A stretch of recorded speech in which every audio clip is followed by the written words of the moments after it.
సుదీర్ఘకాలంగా కొనసాగుతున్న tick talk వివాదానికి ఎట్టకేలకు తెరపడింది.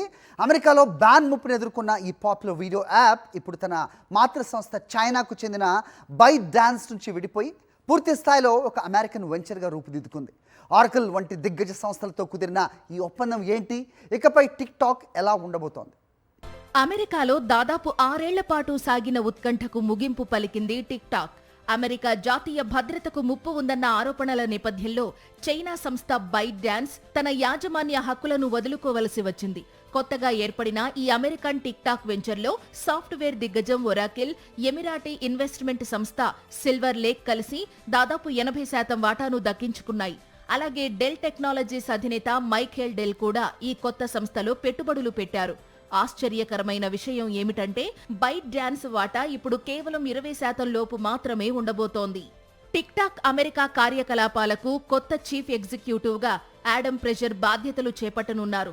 బోర్డ్ ఆఫ్ డైరెక్టర్లలో మెజారిటీ సభ్యులు అమెరికన్లే ఉంటారు. దీనివల్ల అమెరికాలోని 20 కోట్ల మంది యూజర్ల డేటా భద్రంగా ఉంటుందని చైనా ప్రభుత్వం ఎలాంటి నిఘా పెట్టలేదని భావిస్తున్నారు. గతంలో ట్రంప్, బైడెన్ ప్రభుత్వాలు టిక్ టాక్ ను నిషేధించడానికి ప్రయత్నించగా సుప్రీంకోర్టు కూడా దీనికి మద్దతు ఇచ్చింది. అయితే అమెరికా అధ్యక్షుడు డొనాల్డ్ ట్రంప్ చొరవతో ఈ ఒప్పందం సాధ్యమైంది.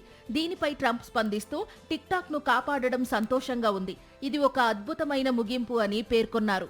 అయితే యాప్ నిర్వహణ మారినప్పటికీ టిక్ టాక్ యొక్క అసలైన మంత్రం అంటే దాని అల్గారిథం మాత్రం ఇంకా బైట్ డాన్స్ వద్దే ఉంది. దానిని అమెరికా సంస్థకు లైసెన్స్ కింద ఇస్తారు. దీనివల్ల చైనా ప్రభావం పూర్తిగా తొలగిపోలేదని కొంతమంది నిపుణులు హెచ్చరిస్తున్నారు.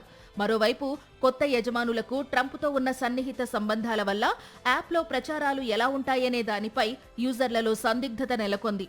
ఏది ఏమైనా కనుమరుగవుతుందనుకున్న టిక్ టాక్ ఇప్పుడు కొత్త అవతారంలో అమెరికాలో తన ప్రయాణాన్ని కొనసాగించబోతోంది.